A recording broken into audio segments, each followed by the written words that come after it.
All right, get ready because we are jumping right into the Book of Numbers. Ooh, spreadsheets from the ancient world. You got that right. We're talking about an ancient census, and not just any census, but the Israelites in the wilderness.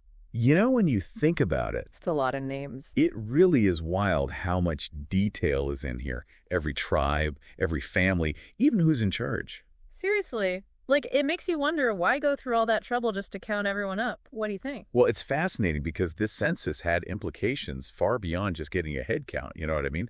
This was Yeah. about so much more than just knowing how many people were wandering around out there. Okay, so then what was it about? Imagine.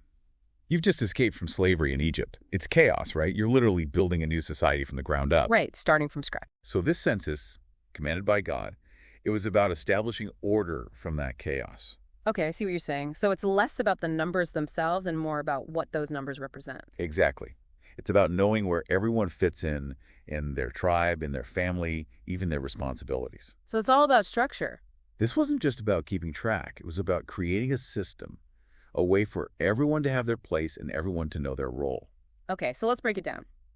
12 tribes, right? Reuben, Simeon, Judah.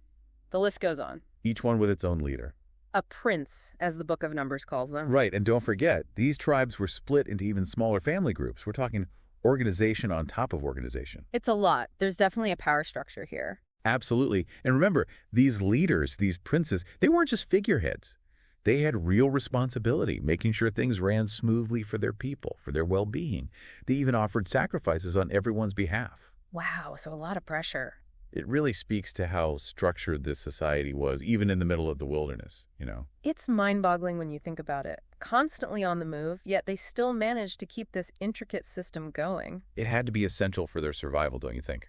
Yeah, absolutely. I mean, think about the logistics of moving that many people. We're talking hundreds of thousands. It had to be a massive undertaking every time they moved. They needed a system for everything, from distributing food and water to figuring out where everyone was going to sleep every night. Every single day. Right. It's like the ultimate camping trip. On a massive scale. Exactly.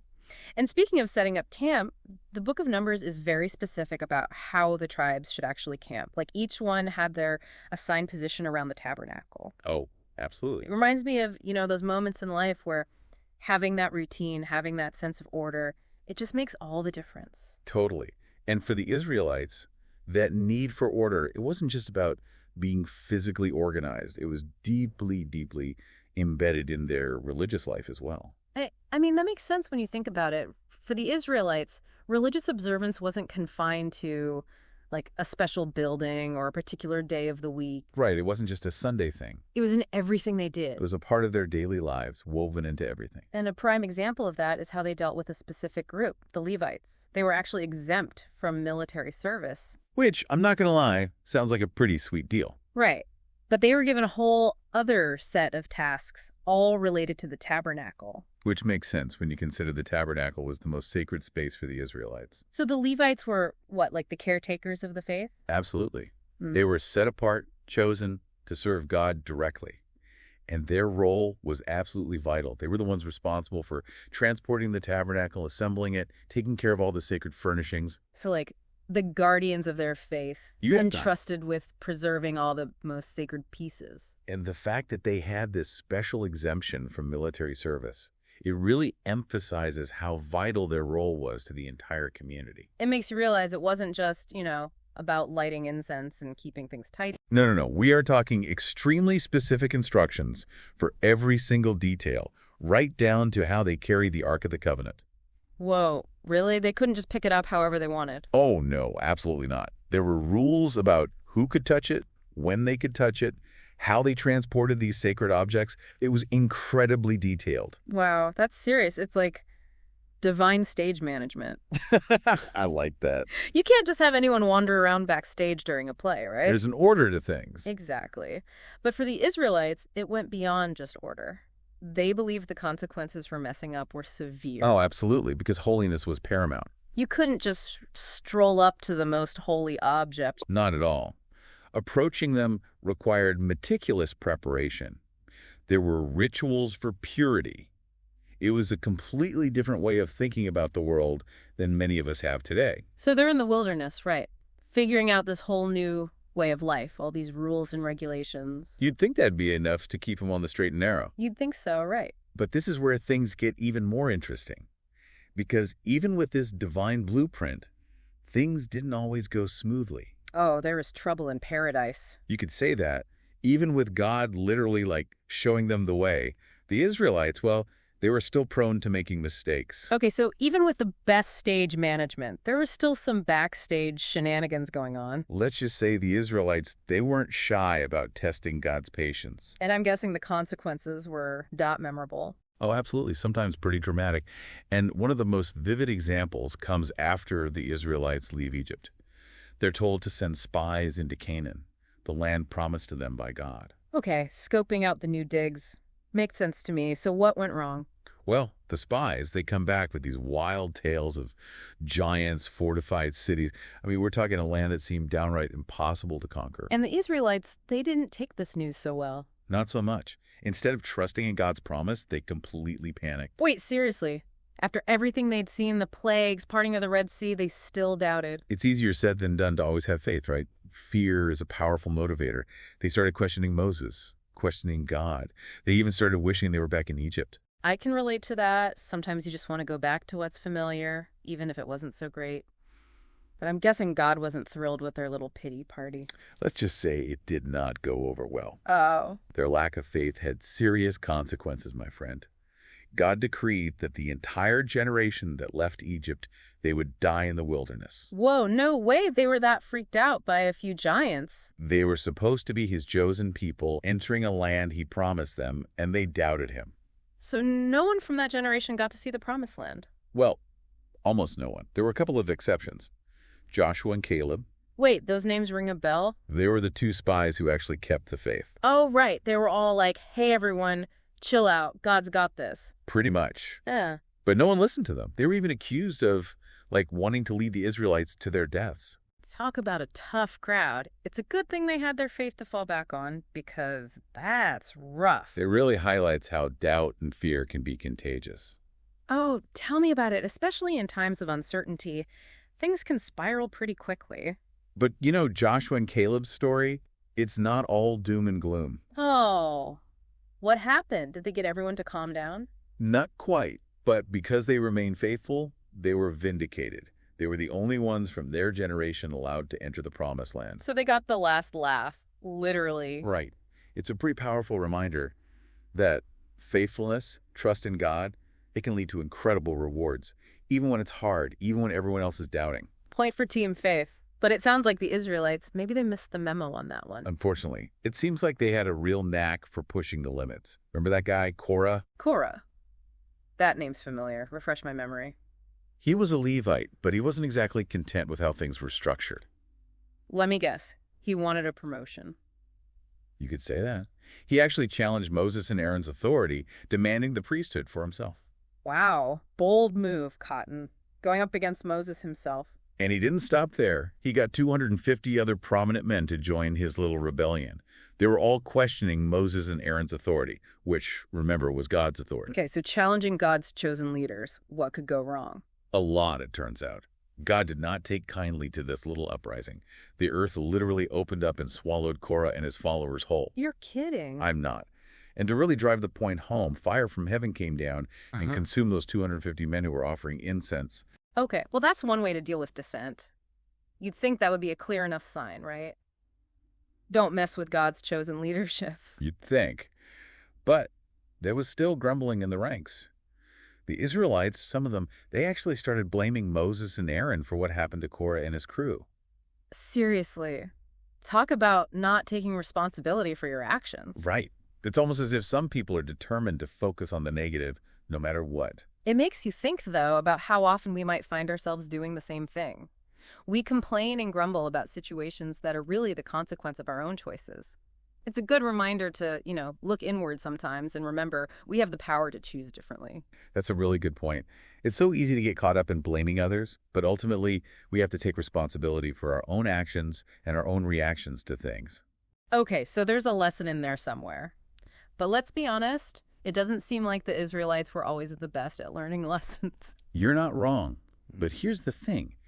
even with all their doubts, their complaints, their outright rebellions, God never abandoned them. So he was like the patient parent who never gives up on their kids, even when they're driving them crazy. Exactly. Remember that time when the Israelites were complaining about the lack of meat in their diet? Wait, really? After all that manna they got, they were tired of heavenly gourmet? I know, right? They actually started longing for the food they had back in Egypt when they were slaves. Talk about taking things for granted. Wow. Okay, but in their defense, sometimes I get nostalgic for those bowls of instant ramen I lived on in college, even though I know they weren't exactly gourmet. Right. It's easy to romanticize the past. But I'm guessing God wasn't exactly thrilled with their culinary demands. Let me guess. He didn't just whip up a batch of fish sticks and fries. Not quite. But, and this is the incredible part, God actually gave them what they wanted. At least for a little while. Wait, for real? What did he do? He sent a wind that drove quail from the sea. So many birds, they literally covered the ground for miles around the camp. Just picture it. Quail everywhere. It's raining poultry. What's not to like? I know, right? But, and you knew this was coming, didn't you? There's always a but. It turns out their greed got the best of them. They didn't just eat their fill. Oh, no. They gorged themselves. And as a consequence, a lot of them actually died from a plague. Oof, that took a dark turn. It's a reminder that God's generosity, His patience, even when it seems endless, it's not something to be taken for granted. He provides for His people, absolutely, but He also expects gratitude and a willingness to trust in His plan, even when it's not filet mignon raining from the sky. It's all about finding that balance, right? Appreciation for what we have, but also faith in what's to come. Exactly. And that's a lesson that's just as relevant today as it was back then. Speaking of lessons that stand the test of time, what about those leadership challenges that pop up throughout the book of Numbers? Because it wasn't just the Israelites causing trouble, was it? Didn't even Moses have his moments? Oh, absolutely. Even Moses, the guy handpicked by God, he wasn't immune to those moments of frustration.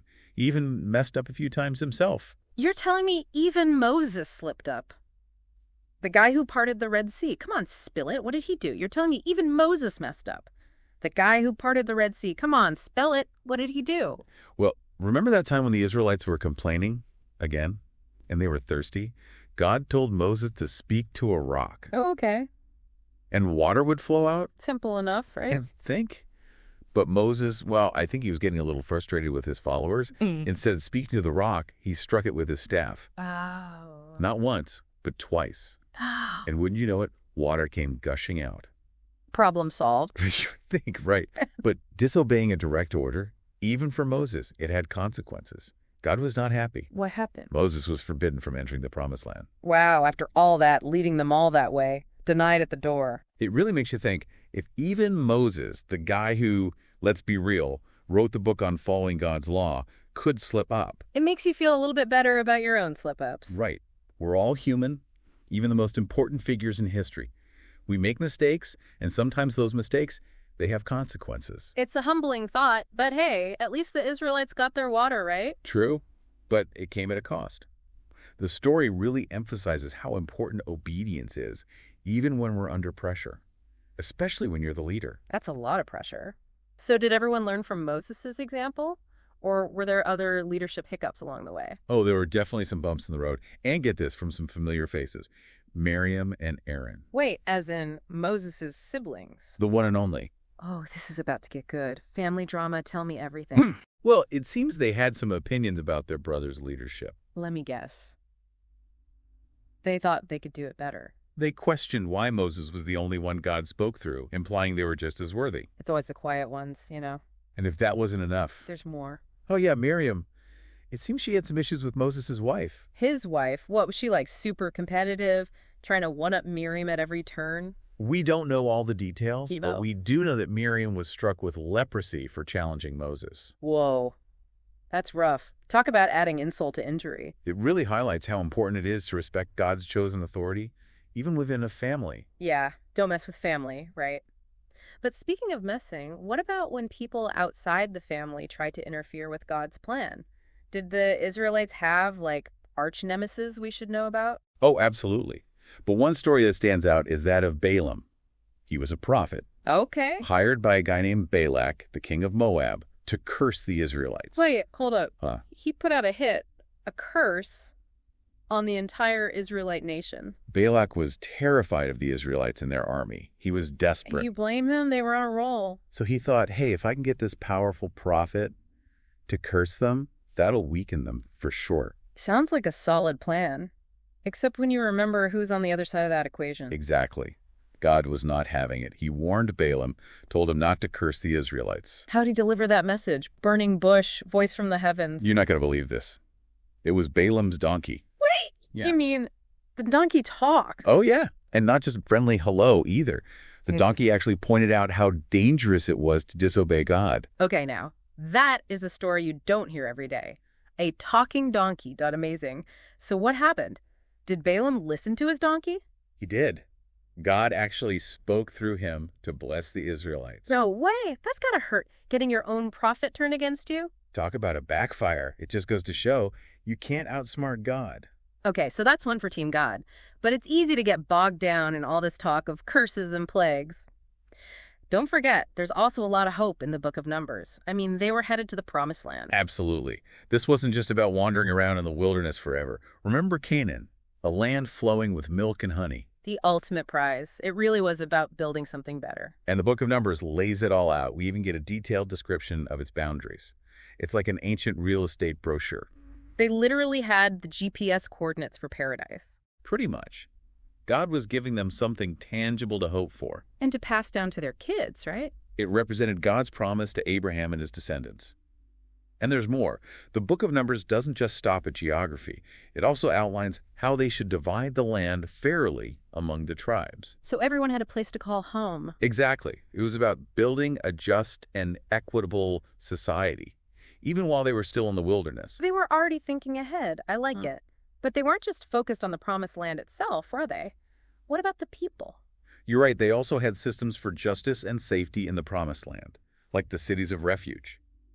They were designated safe havens for anyone who accidentally killed someone.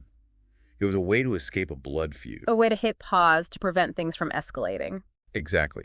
God was essentially giving them a legal system for dealing with even the toughest situations. Wow, so they really had it all laid out for them. It's like the ultimate instruction manual. You could say that, but you know, it's interesting. When you read these laws, it makes you wonder just how much wiggle room there was. Like, did they always apply? What about those unique situations where the rules didn't quite seem to fit? Oh, I'm so glad you asked, because that leads us to one of the most amazing stories in the book of Numbers.